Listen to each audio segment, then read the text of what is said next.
Yang takabur bagaimana? La yadkhulul jannah man kana fi qalbihi mithqalu dzarratin min kibr.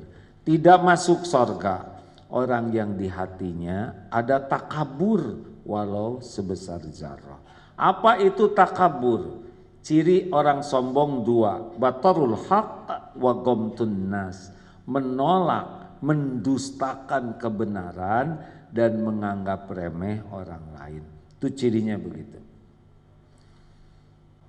Jadi orang yang takabur atau yang sombong itu siapa saja?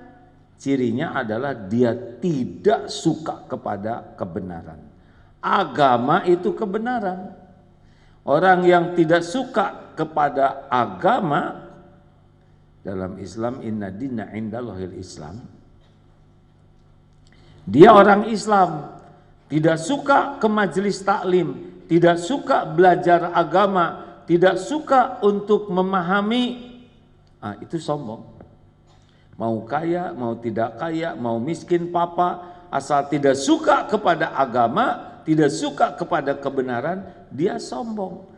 Tapi dia orangnya ramah loh, ramah ke manusia, tapi kepada penciptanya dia membenci. Bagaimana disebut baik?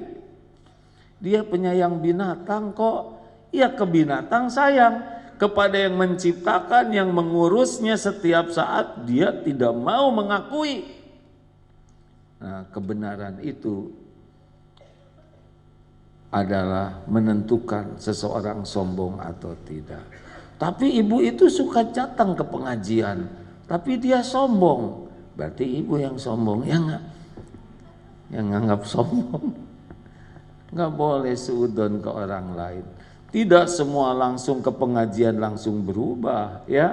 Mungkin dia datang ke sini dengan penyakit hati level 9, sesudah pengajian dia jadi level 5. Gini, minus 9, tapi sesudah pengajian jadi minus 5, dia sudah berubah 4 itu.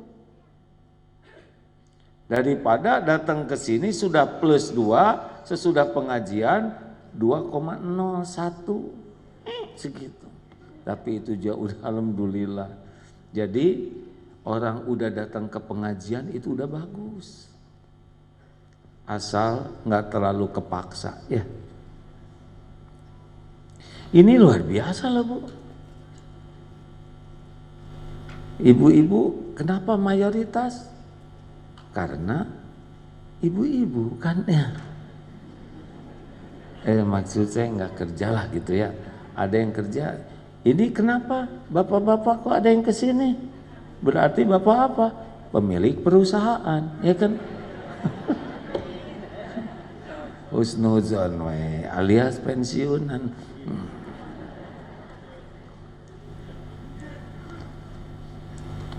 Orang sombong tidak suka kepada Quran. Orang sombong tidak akan nyebut Allah, nggak kuat. Paling yang di atas, nggak punya kemampuan untuk mengakui yang maha benar. Orang sombong nggak ada waktu buat baca Quran, sibuk aja dengan segala dibaca selain Quran. Itu teh sombong hadirin. Orang sombong tidak suka ke ulama, karena ulama suka ngajak kebenaran. Orang sombong tidak mau kumpul dengan orang-orang yang suka cerita kebenaran, karena dia akan merasa terganggu. Orang sombong mah nggak suka sama ibu-ibu majelis taklim. Kenapa? Kok pengajian terus misalkan? Itu ciri-ciri sombong. Orang sombong juga punya idolanya selain Nabi Muhammad. Itu bagian dari sombong, walaupun dia tidak merasa dirinya sombong, atau mungkin ada beberapa sikap rendah hati, tapi prinsipnya itu masih termasuk sombong kalau dia menolak kebenaran. Kalau ada yang memberikan masukan, saran, dia tidak suka, jengkel. Orang sombong tuh jengkelan, mudah tersinggung, sakit hati kalau dikasih tahu tuh, dan marah, nyerang. Itu sombong sebetulnya. Jadi harusnya kalau ada yang nasehatin gimana? Bagaimana? Cuman terima kasih. Ih, nah ini sombong nih pakai jengkel. Kita kan tiap sholat minta petunjuk. Aneh. Ihdinas siratal mustaqim. Udah gitu Allah kan tahu kita doa. Allah menggerakkan siapa saja untuk memberitahu kekurangan kita. Masa kita jadi jengkel? Bu, bagusnya ibu gak usah banyak bicara loh bu. Siapa yang banyak bicara? Saudara jangan sembarangan.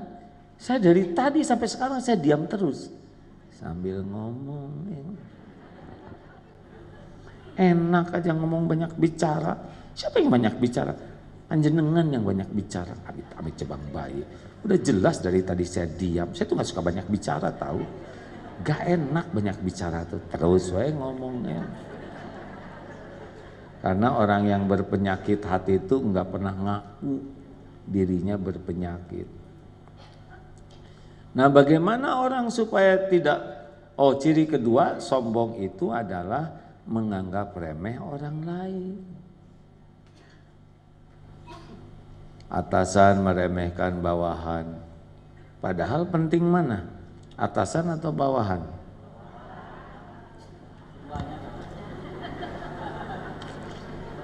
Penting dua-duanya. Sekarang nggak pakai atasan masuk angin. Astagfirullah, astagfirullah. Ini goda aja Bapak. Diam kalau gini jangan diikuti. Astagfirullah. Ini setiap perkataan ini kadang saya sadar, kadang tidak sadar. Pasti dicatat oleh malaikat. Pasti didengar oleh Allah.